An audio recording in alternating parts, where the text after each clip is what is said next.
কালনায় ভাগীরথী নদীর ভাঙনকে কেন্দ্র করে শুরু হয়ে গেল রাজনৈতিক চর্চা। আজ নদী ভাঙন পরিদর্শনে আসেন বামফ্রন্ট মনোনীত প্রার্থী নীরব খাঁ। তিনি জানান, সিপিএমের আমলেই এই নদী ভাঙন রোধের যে কাজ হয়েছে তারপর থেকে কোনো কাজ হয়নি, শুধু বালি বস্তা ফেলা ছাড়া কোনো কাজই হয়নি। দেখুন, শেষ যা শুনলাম এখানকার বাসিন্দাদের কাছ থেকে সেটা হচ্ছে যে 1999 সালেই বামফ্রন্ট সরকার থাকাকালীন এখানে যা বোল্ডার ফেলে এটাকে আটকানোর ব্যবস্থা করে গেছিলেন যাতে এখানকার ভূমিক্ষয়টা বা ভাঙনটা না হয়। কিন্তু তারপর থেকে মানে তৃণমূল আসার পর থেকে এখানে শুধুমাত্র বালির বস্তা ফেলা ছাড়া অন্য কোনো ধরনের স্থায়ী যে সলিউশন, সেই সলিউশনের ব্যবস্থা কিচ্ছু আজ পর্যন্ত করেনি।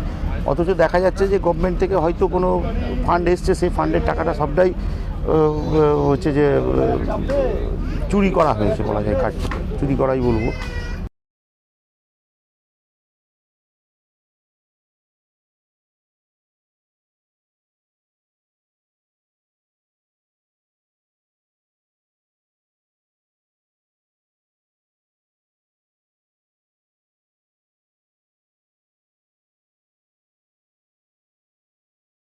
যেটুকু ফান্ড এসেছে সবটাই চুরি করা হয়েছে। এ প্রসঙ্গে কালনার বিধায়ক দেবপ্রসাদ বাগ জানায়, নদী তার গতিরূপ পরিবর্তন করছে, তাই নদীর একটা সাইডে যেমন চর পড়ছে, অন্য সাইডে তার ভাঙন গড় হচ্ছে। এর স্থায়ী সমাধান করতে গেলে এটা সেন্ট্রাল গভর্নমেন্টকে এগিয়ে আসতে হবে এবং ভালোভাবে সেখানে কাজ করতে হবে। সিপিএম প্রার্থীকে ওই হারাদন যিনি দাঁড়িয়েছেন, দেখুন একটা কথা বলি, ওই যিনি হারাদন আর কি, কারণ উনি তো অনেক নির্বাচনেই প্রতিদ্বন্দ্বিতা করেছেন এবং সম্ভবত বোধহয় উনি যতদিন না গিনিস বুকের নাম তুলতে পারছেন ততদিন নির্বাচনে দাঁড়িয়েই যাবেন। ব্যাপারটা হচ্ছে না যে গঙ্গার অভিমুখ চেঞ্জ হচ্ছে।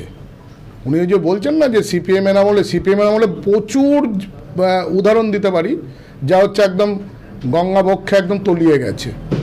আজকে সিদ্ধেশ্বরীর ঘাট আর নেই। আপনারা মা সিদ্ধেশ্বরী ঘাটে গিয়ে দেখবেন শুধু ঘাটটাই আছে, আর হচ্ছে এখানে যে কোনো রকম কিছু নেই, সবটাই চর এবং বিরাট পরিমাণে মাঠ হয়ে গেছে।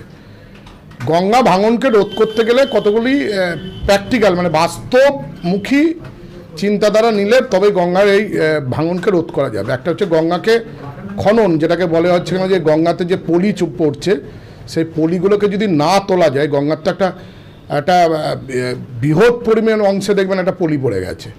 আর গঙ্গার ভাঙন রোধে ভূমিকাটা পালন করে কেন্দ্রীয় সরকার। আমি শুনলাম উনি নাকি বলেছেন যা টাকা পয়সা এসছে সবই খেয়ে ফেলেছে রাজ্য সরকার। ওনার জানা দরকার যে কেন্দ্রের অনুমোদনের যে টাকা পয়সাগুলো আসে, কাজ না হলে পরে পেমেন্ট হয় না, এখন সব অনলাইন সিস্টেম। ওনার জানা নেই আসলে, বেচারি হাঁটতে হাঁটতে এমন একটা জায়গায় চলে গেছে, কি বলবে এটা ভেবে পাচ্ছে না। আমার শুভকামনা তো আর দিতে পারবো না, কারণ হচ্ছে যে এর আগে বোধহয় দুবার পৌরসভা নির্বাচনে হেরে গোহারা হেরে গেছে, তারপর বিধানসভায় দাঁড়িয়েছে হেরে গেছে। এবারে সিপিএম এমনিতেই প্রার্থী খুঁজছিলেন যে কারা হারার রেকর্ড আছে, সে হারার রেকর্ডের জন্য ওকে আর কি দিয়েছে। তা হারাদনবাবুকে একটা কথাই বলবো যে বলবার আগে ভাবনা চিন্তা করে বলবেন। সব জায়গায় সব কিছু মানে মেটানো সম্ভব না, মানে বলাটা সঠিক না সব জায়গায় যে কথাগুলো বলছেন।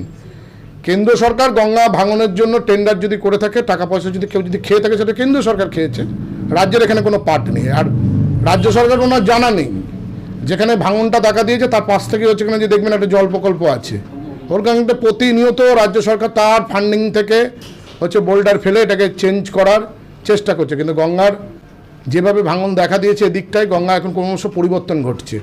এই পরিবর্তনটাকে যদি সঠিক পদ্ধতিতে যদি ব্যবহার না করা যায় তাহলে ভয়ঙ্কর রূপ নেবে। ইতিমধ্যেই আমরা আমাদের এন্ড থেকে যেখানে যেখানে যা চিঠি করা হয়ে গেছে, আধিকারিকরা ইতিমধ্যে সার্ভেও করেছে। আমরা এটাকে ভাঙনটাকে রোধ করব, কিন্তু সঠিক পদ্ধতিতে যদি এই ভাঙনটাকে যদি পার্মানেন্টলি মানে একদম স্থায়ীভাবে এটাকে যদি সমাধান করতে হয় তাহলে এখানে কিন্তু কেন্দ্রের একটা বিরাট ভূমিকা আছে।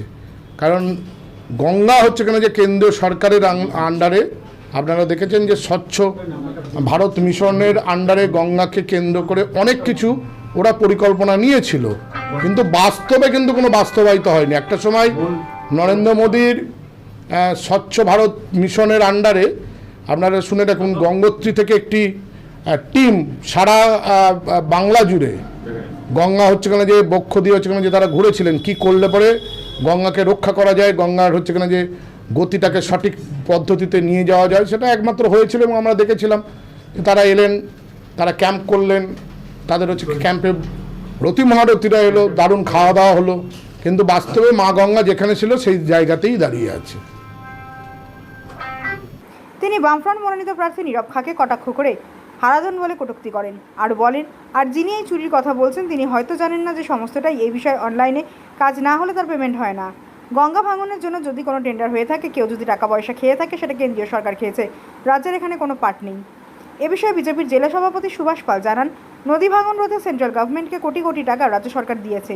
তো সর্বস্তরে কেন্দ্র সরকারকে দায়ী করে, কারণ কেন্দ্র সরকার আজকে ভারতবর্ষের সমস্ত রাজ্যে সমস্ত রকম উন্নয়নমূলক প্রকল্প চালু রেখেছে এবং মানুষের স্বার্থে কাজ করছে। আজকে কানলাতে গঙ্গা পাড় বাঁধনের জন্য কয়েকশো কোটি টাকা এসছে। সেই টাকা কারা ইউটিলাইজ করেছে, কাদের মাধ্যম দিয়ে গঙ্গার পাড়টা বাঁধানো হয়েছে? সম্পূর্ণ তৃণমূলের নেতারা, তৃণমূলের কন্ট্রাক্টর, তৃণমূলের পৌরসভার মাধ্যমে কাজ হয়েছে। কিন্তু সেখানে কি হয়েছে? গঙ্গার বাঁধন যেহেতু কেন্দ্র সরকার টাকা দিয়েছে, জলে চলে গেছে। এটাই লুটেপুটে খেয়েছে গঙ্গা পার বাঁধার নামে। এটা মিথ্যা একটা কি বলবো, ওদের নিজের গায়ের নির্বাচনের সময় কালো দাগ মোছার জন্য।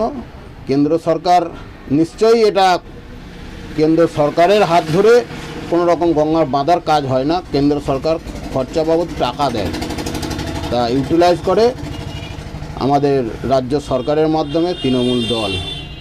তাই চোরের দলের এদের বিরুদ্ধে কথা বলার মতন মন মানসিকতা সাধারণ মানুষেরও নেই, আমি বিজেপির কর্মী কার্যকর্তা ভেবেও নেই।